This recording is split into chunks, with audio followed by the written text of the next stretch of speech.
Hello and welcome to another Nagengast pre-calc video. Today I'm going to discuss section 5.5 dealing with primarily the double angle formulas.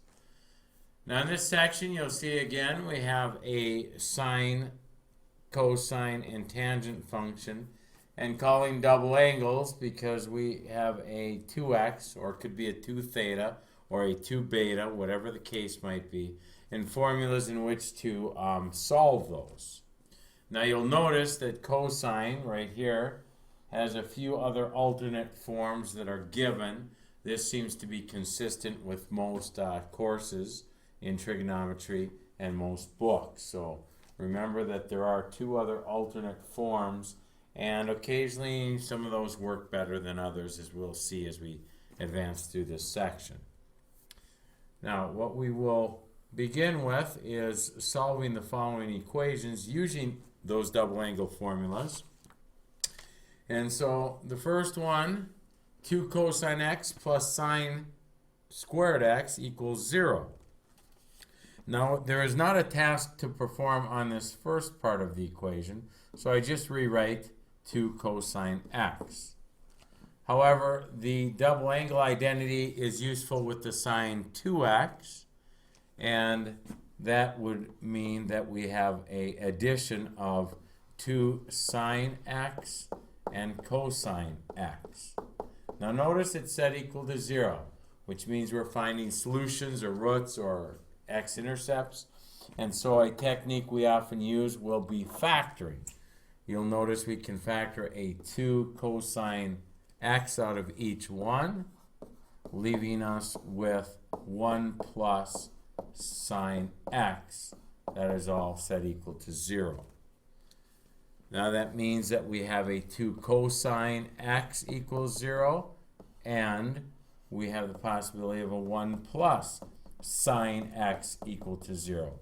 Or in other words, we have a cosine x equals 0 and a sine x equals -1 to consider.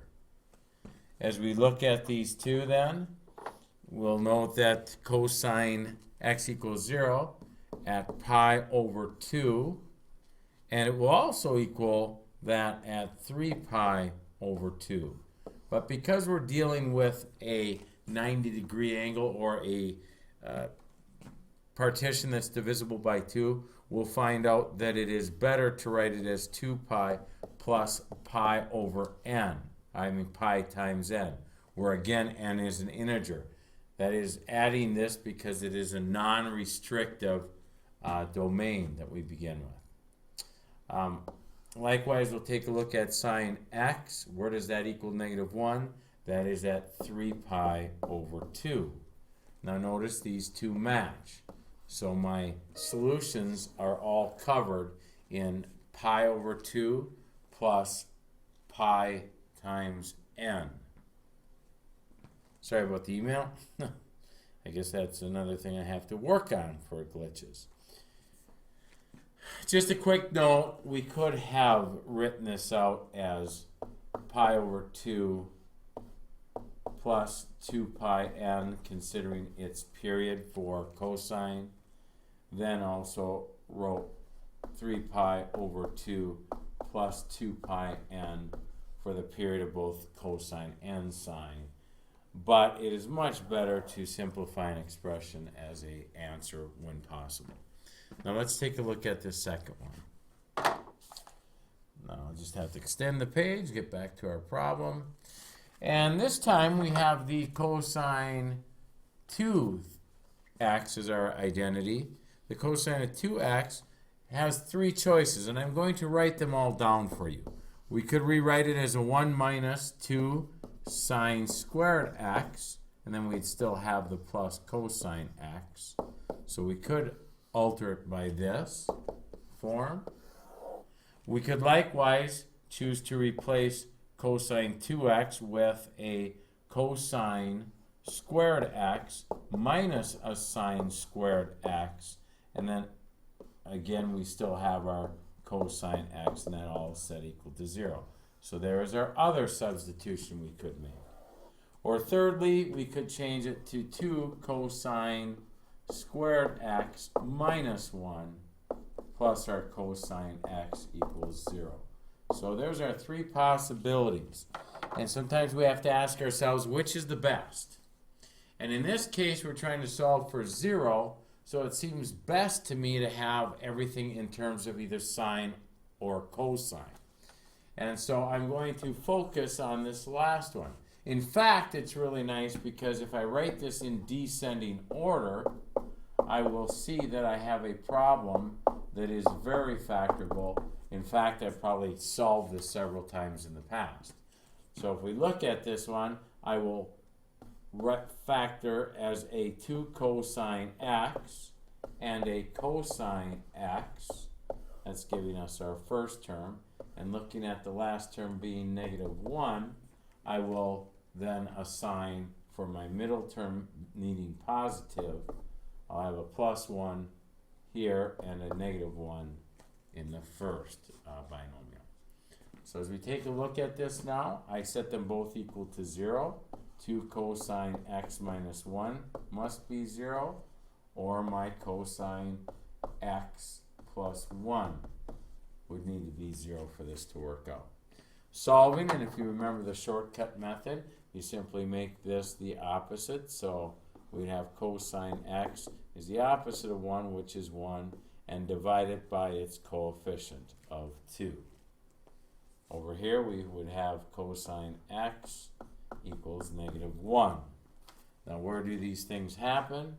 Well, for a value of 1/2, it will happen in 2 quadrants. So we'll have quadrant 1 is positive, so we get pi over 3. And in quadrant 4, where pi is also positive, we get 5 pi over 3. For the cosine of -1, that happens at pi. And in this case, we're again a non-restrictive domain, so I will have a 2 pi n added to each of those to get all the solutions. And again, remember that that n is a integer, so it could be positive or negative.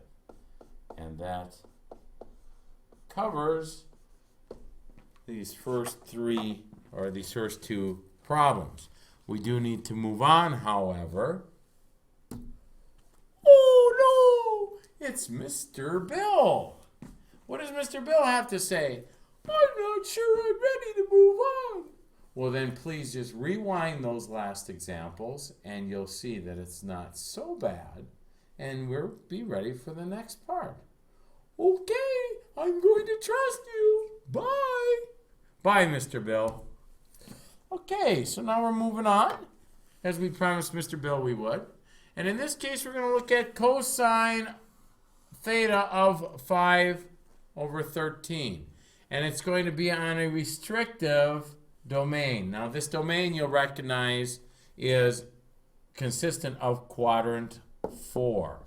So I'm going to put that as a little reminder for myself. I'm dealing with values in quadrant 4, which means cosine we know is in quadrant 4 and in quadrant 1. So we're going to restrict ourselves to quadrant 4. So I'm going to be looking for solutions down in this area. Now, what information does this give me? Well, if you remember, cosine of theta will equal my x value over my r being our hypotenuse. So I gather from this information that x is equal to 5 and r is equal to 13. If I do the if I do the Pythagorean theorem or apply the Pythagorean theorem on this, I will find that y will equal a 12, or y will equal a -12. I have a choice on this. Now, because I am restricted in the 4th quadrant, my y value is actually going to be used as a -12. So there's 3 values that I know I can work with trigonometry. Now, that's the precursor to how we're going to solve sine of 2 theta given this information. So that's the given. So I had to do some work, underlying work, to be able to solve A, B, and C. And so these are told as the precursors. So how does sine 2 theta work? Well, again, we're going to use our double angle identity and rewrite it as 2 sine theta times cosine theta. Now, what is sine theta? Well, if we look, sine theta wasn't given to us, but we certainly know that it's a negative 12 because y equals negative 12. So it's a negative 12 over the hypotenuse of 13. Now, cosine, in fact, was given to us as a 5 over 13. So what do I have for solutions? Well, if I put this all together and multiply the numerator and multiply the denominator, I end up with a negative 120 over 169. Now, this is a value. We're not looking for a theta or some kind of an angle. We're getting a value. So that's all I need to write there. And if it's an exact answer, there's no simplification or decimal approximation. Now let's take a look at cosine 2 theta. Again, here we have our choices. We could do this in a couple different ways. In this case, I'm going to just choose to use 2 cosine theta, or 2 cosine squared theta minus 1. The reason I choose that is now I just have one substitution in there, and it's already given to me. Because cosine theta equals 5/13, this will be 5/13 squared. And then subtracting 1. If I do just a couple steps for you, I'll find out that I have a 2 times a 25 over 169, subtract 1, or a 50 over 169, subtract 1, gives me the answer of negative 119 over 169, again as an exact answer. Now the tangent, we've got a couple different ways of looking at this. I could bulldoze through and put down a tangent identity, the double angle identity. And in fact, the double angle identity for this is 2 tangent theta over 1 minus tangent squared theta. I'm going to leave that for just a moment. And we might acknowledge that tan 2 theta could be written as sine 2 theta over cosine 2 theta. If we recognize that, and that we already did sine 2 theta as A and cosine 2 theta as B, I already have my two solutions. I have a negative 120 over 169, all divided by the cosine value, or the cosine 2 theta value of negative 119 all over 169. Now you see we have a negative divided by a negative, so we will have a positive as our answer. And in fact, when we just multiply by the reciprocal of the denominator, we'll see that we get 120 all over 7. Okay, sorry, we'll get 120 all over 119. Sorry about that. There we go. Now, is that going to happen over here? If I didn't recognize that, didn't catch that, and work this identity out.